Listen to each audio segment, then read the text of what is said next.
हाँ ताई, तू तू अजूनही तिकडेच आहेस मानसी? हो ताई, काही अर्जंट आहे का? मी जरा गडबडीत आहे. बाय द वे, मी तुला नाही फोन केलाय, मी माझ्या नवऱ्याला फोन केलाय. तो तू किती बिझी आहेस याच्याशी मला काहीच घेणं देणं नाही. विक्रांत कुठे आहे? ताई प्लीज, मी एक सर्जरी ऑब्झर्व करायला थांबली आणि विक्रांत सर्जरी करतायत. मला जायला हवं आत.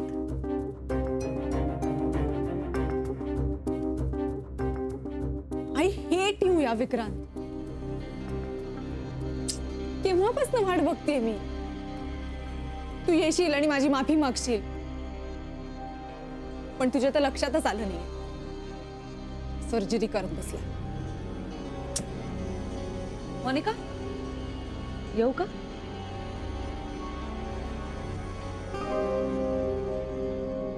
सॉरी, डिस्टर्ब नाही ना केलं? नाही, इट्स ओके. ते ऍक्च्युली वहिनी म्हणाल्या की तू जरा अपसेट आहेस, तर म्हटलं जाऊन गप्पा मारूया तुझ्याशी, म्हणजे जरा मूड चेंज होईल.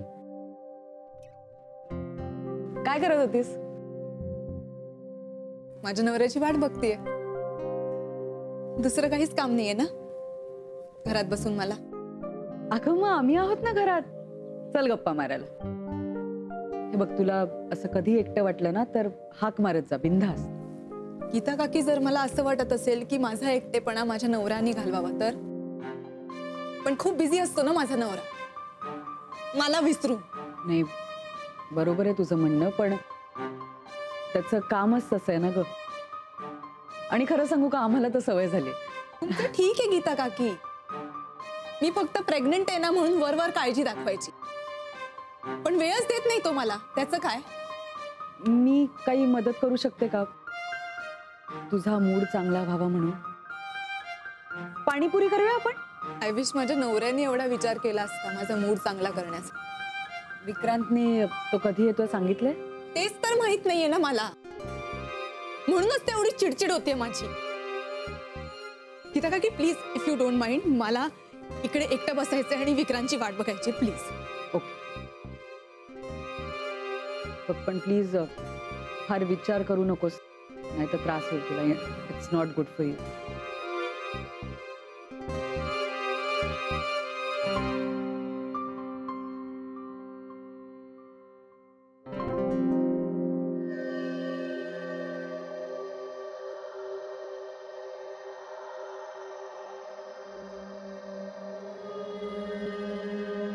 विक्रांत, आजची सर्जरी खूपच कॉम्प्लिकेटेड होती ना? हो. एक विचारू? विचार ना. कधी भीती नाही वाटत अशा सर्जरी करताना? म्हणजे किती मोठी जबाबदारी असेल ना? जबाबदारी असते म्हणूनच भीती नाही वाटत. आणि घाबरायचं कशाला? माझ्या मनात हे असे निगेटिव्ह विचार कधीच येत नाहीत. खरं तर ऑपरेशन सुरू होण्यापूर्वीच मला त्या पोटातल्या बाळाचा हसरा चेहरा दिसायला लागतो. पेशंट्सनी इतकी छान छान स्वप्न पाहिलेली असतात ना, आणि मला ती मरू द्यायची नसते. कसं आहे ना मानसी, डॉक्टर एकदा स्वतःच्या डोळ्यांनी पेशंटची स्वप्न पाहायला लागला ना, ऑपरेशन फेल नाही होत. Wow, nice philosophy. मी आजवर प्रत्येक डॉक्टर्सच्या क्रिटिकल अनुभवांविषयी वाचलं होतं, पण हे असे विचार मी पहिल्यांदाच ऐकतेय. ऑपरेशन करताना त्या बाळाला आपण ओ द्यायला लागलो ना की सगळं सोपं होतं. अरे बापरे, डबा असाच राहिला. आता तूच सांग, तू म्हणत होतीस ना की सर्जरी पूर्वी डबा खायला हवा, नाही खाल्ला तर असं होईल तसं होईल. झालं का तसं काही? त्याचं कारण आपलं सगळं लक्ष त्या गोष्टीकडेच होतं, आणि जेव्हा ती गोष्ट पूर्ण झाली त्यातच आपली अर्धी भूक भागली. मग उरलेल्या अर्ध्या भुकेचं काय? ती हा डबा खाऊन भागवायची. म्हणजे भूक लागलीये, मग सांगितलं का नाही? तुला पण भूक लागलीच होती ना, तू तरी कुठे सांगितलेस? चला आता ऑपरेशन सक्सेसफुल झालंय, ह्याची ट्रीट आपण आईचा डबा खाऊन एकमेकांना देऊन टाकू. चला. 2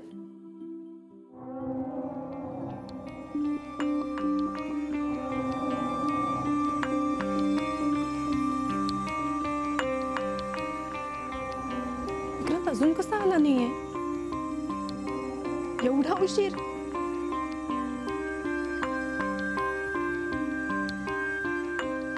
ठीक आहे, आता मी सुद्धा झोपणार नाही.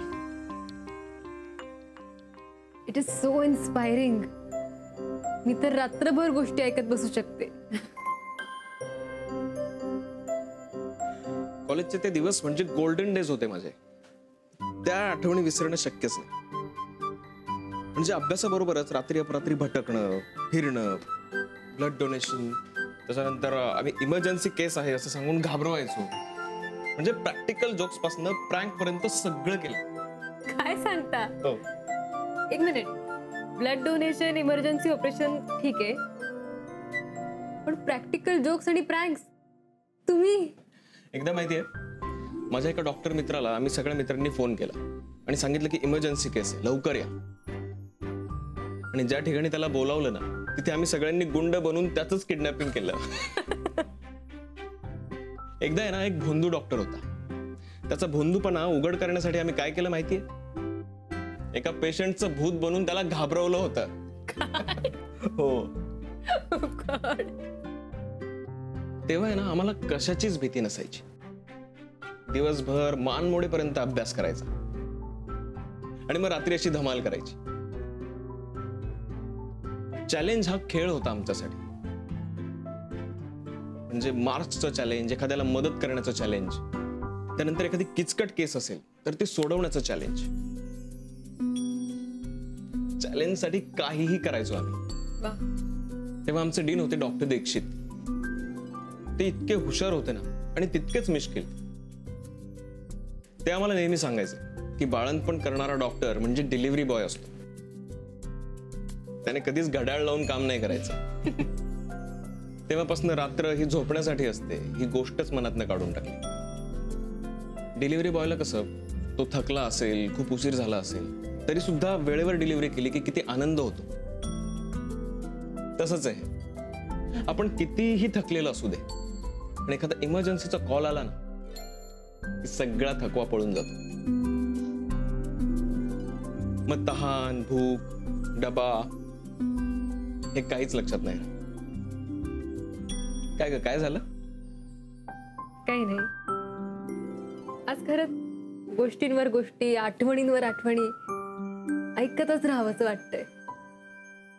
चला मग कुठे? घरी जाता जाता ऐकवतो. कारण क्षणभर ह्या आठवणी सांगता सांगता मला सुद्धा बाहेरच्या जगाचा विसर पडलाय. विसरलाच आहेस तुम्हाला. मी तुझी इतका वेळ वाट बघते ही गोष्ट लक्षातच येत नाहीये तुझ्या. खरंच वाटलं नव्हतं तुम्हाला एवढं ग्रँटेड घेशील विक्रांत. माझी समजूतही काढावीशी वाटत नाहीये तुला. या बाळामुळे अडकले मी.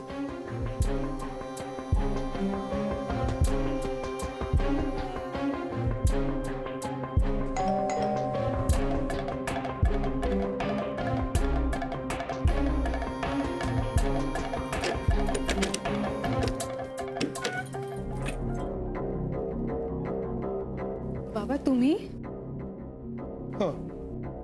तुम्ही एवढ्या रात्री बाहेर कुठे गेला होतात? मित्रांकडे गेलो होतो, कामं होते त्यांची. कसलं काम? अकाउंटची. हा, माझं गणित चांगलं आहे, त्यामुळे पैशाचं गणित मला बरं जमवता येतं, त्याच्यासाठी गेलो होतो. Okay, sorry. मी ॲक्च्युली विक्रांतची वाट बघत बसले होते. आला नाही तो अजून? नाही. येईल. तुला झोप येत नसेल तर आपण गप्पा मारूया का? त्या गप्पांचा गरबा मी रात्रभर रंगवू शकतो. नाही, नको. नाही, मागच्या वेळेला मी असाच उशिरा आलो. तुझ्या बहिणीने, मानसीने दरवाजा उघडला 5च मिनिटं, पण काय सुंदर गप्पा मारायला म्हणून म्हटलं. नाही नको. नको, मला आता इंटरेस्ट नाहीये. बरं. मी रूम मध्ये जाते.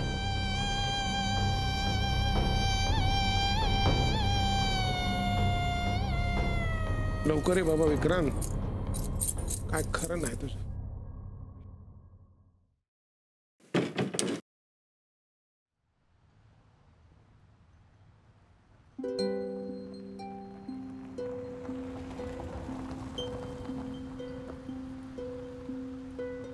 काय झालं?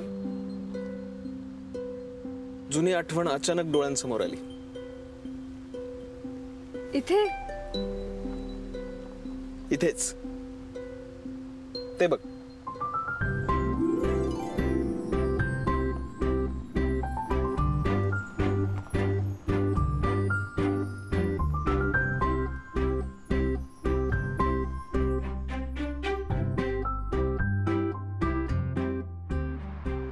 तंबी, 2 स्पेशल कॉफी. रात्री इथून आपण जाताना जर ही कॉफी घेतली नाही तर पाप लागतं. खरंच मी खोटं का बोलेन? सध्या तरी असंच वाटतंय. विक्रांत, तुम्ही पण ना, तुम्ही? आय मीन तू पण ना. That's better.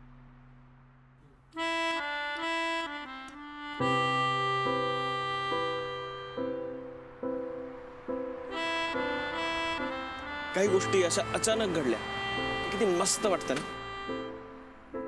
कॉलेजमध्ये असताना हीच कॉफी आम्हा सगळ्यांची गर्लफ्रेंड होती. कॉफी आणि गर्लफ्रेंड. ही कॉफी पिताना आमची डिस्कशन्स व्हायची. ही कॉफी पिताना आम्ही भांडायचो. आणि सकाळी हीच कॉफी आम्हा सगळ्या मित्रांना परत एकत्र आणायची. मस्त वाटतंय ऐकताना. अनफॉर्च्युनेटली मला ह्यातलं काहीच अनुभवता नाही आलं. पण का? कारण तसं कोणी सापडलं नाही. हो. पण आता वाटायला लागलंय. काय? Coffee with friend. हा कॉफीवाला अनेक वर्ष इथेच असतो.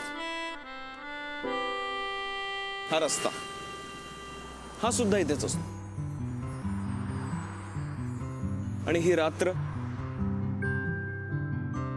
तर रोजच असते. पण कॉलेज नाही ना. पण फ्रेंड तर आहे ना. पण कॉफी नाहीये. म्हणजे हे बघ, संपलीये. मग आता 2 कॉफी.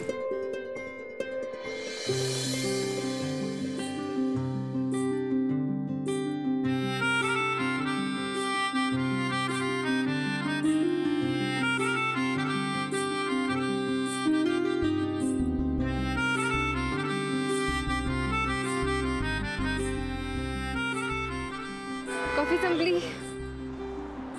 तंबी,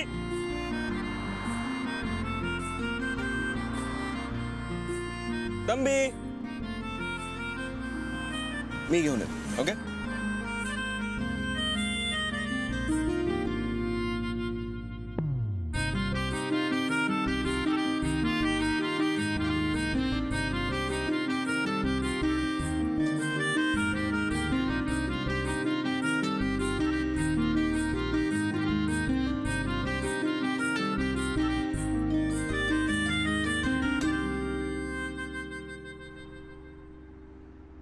संपली.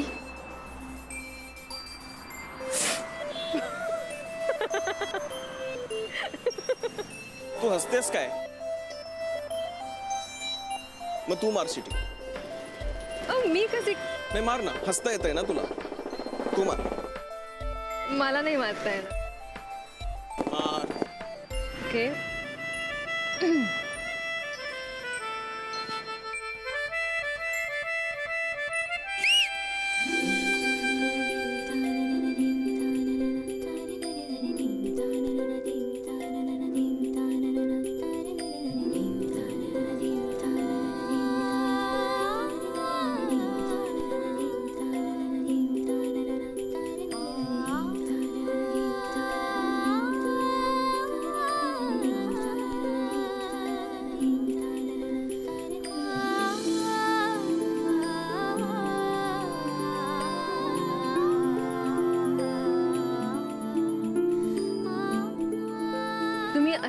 असाल असं वाटलं नव्हतं मला.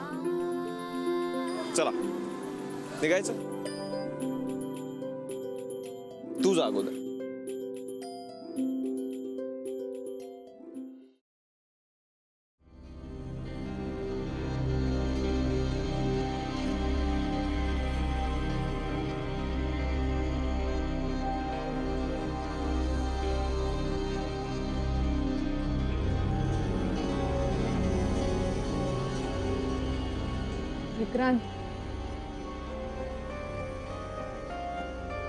विक्रांत तू उठ, मला तुझ्याशी बोलायचंय.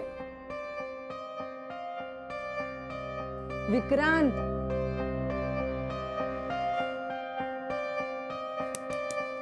विक्रांत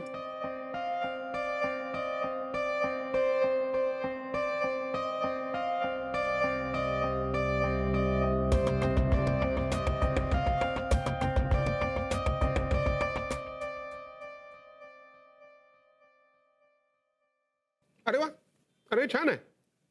काय नाही म्हणा, फिरायला जाऊया. आत्ता अगं आत्ता नाही ग, हे बघ छान स्कीम आहे. 2 दिवस असं फिरायला जाऊ बाहेर कुठेतरी. आता ना विक्रांतला बाळ झालं ना की त्याला फिरवायची जबाबदारी तुमची बर का.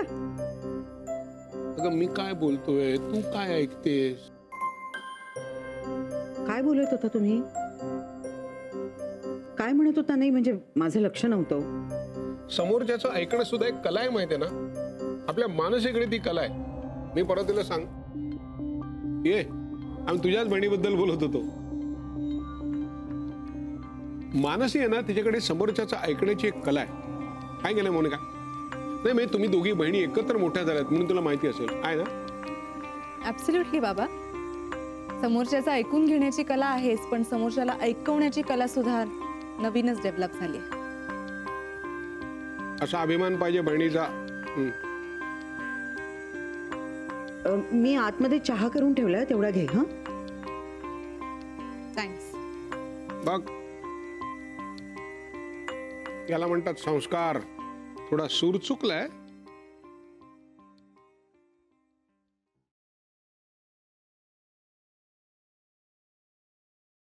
काय झालंय?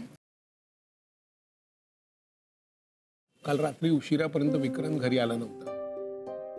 तो कधी आला, पुढे त्यांच्यात काय झालं हे कळण्याचे 2 मार्ग आहेत. एक, चहा बरा आणि गरम असेल तर सौम्य शब्दात कळेल.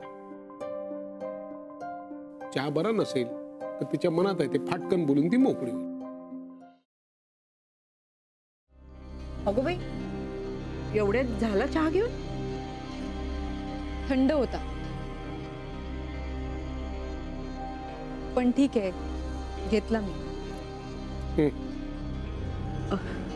काय ग, विक्रांत काही बोलला का? बोलण्यासाठी ते झोपेतनं उठायला हवेत ना आई. म्हणजे विक्रांत अजून उठला नाही?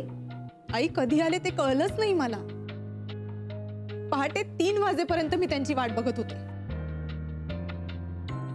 अगो बाई, आता आता काय बघू साहेब कधी उठतायत ते.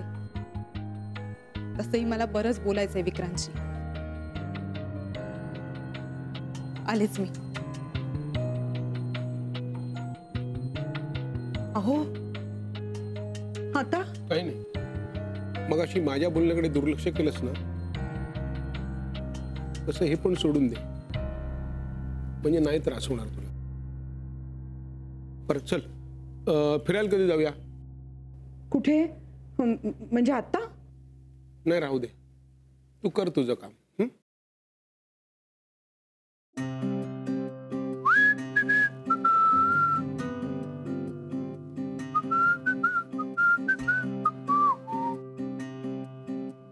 चहा घेणारस का कॉफी? कॉफी?